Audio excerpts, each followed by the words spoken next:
Sebuah rekaman ramai diperbincangkan warganet di media sosial Telegram pada Kamis 13 Juni 2024. Dalam rekaman tersebut memperlihatkan rangkuman kerja tempur pasukan khusus Rusia dalam menggempur musuhnya di wilayah Chasiv.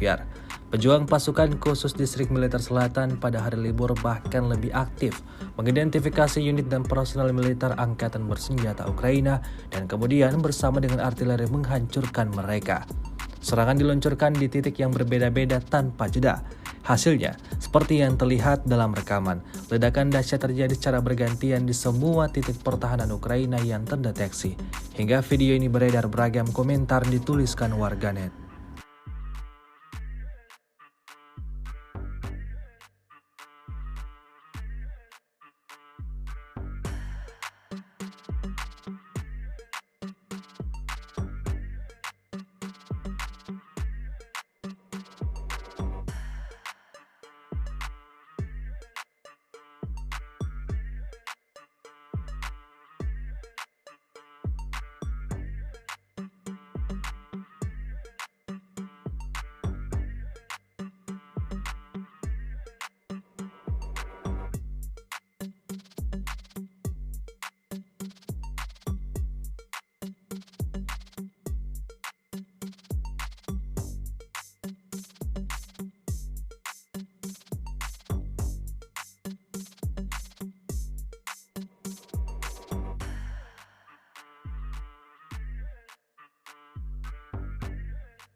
Download Tribun X sekarang, menghadirkan lokal menjadi Indonesia.